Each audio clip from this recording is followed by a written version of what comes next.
Hi, my name is Kelly from evilsshenanigans.com and welcome to the BlogHer Food 2010 Pity Party webinar on the basics of creating a recipe development process. Now I'm sure you're wondering why I'm not slobbering drunk and dressed in dirty pajamas. That's because I have self-control. Kelly, it's time to do your video. Go away. Come on, give me the vodka. You've had enough. No, you've had enough. Come on. No. Give me the vodka. No, it's mine. Give me mine. I will cut you. So to get started, I think we need to take a moment to talk about my recipe development process. I really believe the approach you take toward creating recipes is as important as the recipes you create. This recipe development process is not for everyone, but may be helpful in developing your own unique style. Side effects of this recipe development process include never eating the same meal twice, developing a reputation at the grocery store as the one who asks for specialty ingredients, your family expecting you to plan and cook Thanksgiving dinner, a freezer stocked with 12 different kinds of cookies, being expected to participate in bake sales for the PTA when you don't have any kids, and weight gain. My process starts with inspiration. It's kind of a no-brainer, it's a little simplistic, but my most frequent source of inspiration is my cravings. More precisely, those 2:30 in the afternoon, oh God, I'm so bored and antsy and now I'm hungry cravings. Honestly, my favorite recipes are the ones that were born out of boredom and hunger. Beer, chocolate, bacon, eureka!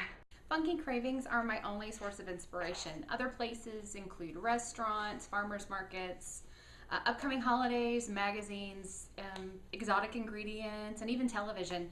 So wherever you find inspiration, you should always have a book to write all your ideas down in. I always carry an inspiration book with me because you never know when you're going to find a good idea. You don't want to lose it. So next, I start ripping apart the recipe idea. Usually I start with a Google search to see if it's something that already exists or is terribly common. And honestly, you can't reinvent the wheel. You can create a new twist on a recipe, but you're not going to be able to recreate everything and make it completely yours. But if you can throw your own spin on something, that's great. So if my idea is really common, typically I chuck it. But if it's not, then I start to think about what texture do I want, how am I going to serve it. I'm looking for things that are going to be practical to the people who read my website. So now it's time to develop a formula. I know lots of people ask, what formulas do you use? Where did you come up with your base recipes? And honestly, I came up with them because I went to culinary school and I understand ratios. And so I recommend, if you want to create base recipes of your own, buy some culinary school textbooks from the CIA or Le Cordon Bleu. These are good places to get information about ratios, how cakes are developed, the functions of ingredients. It's all important information you should know. So now it's time for testing, and I'm sure you all know that my recipes always come out perfectly every single time. No retesting, no reformulated, nothing's always perfect. No, God, why? Why do you hate me? So there's no foolproof way to create new recipes. I can't give you a magic idea that's going to make every formula turn out every single time, but I can give you some tips that will help make your recipe development a little easier. The first tip I can give you is to taste everything. If you have an opportunity to taste something you've never tasted before, you should take that opportunity.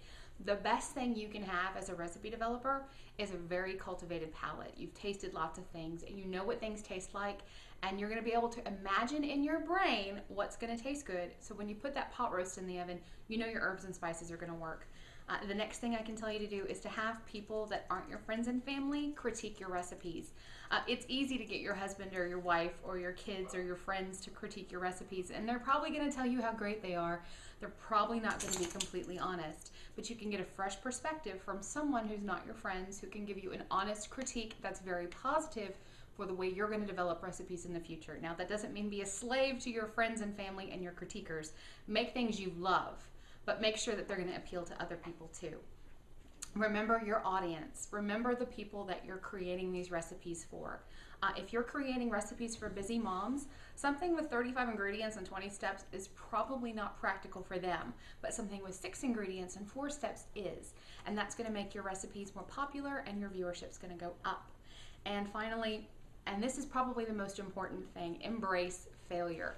I know it sucks. It does. It sucks to fail. But if you take that failure and you pick it apart and you learn from it, you're going to be a better recipe developer later. If you can figure out why that cake flopped or why that chicken was dry, you'll be better later on.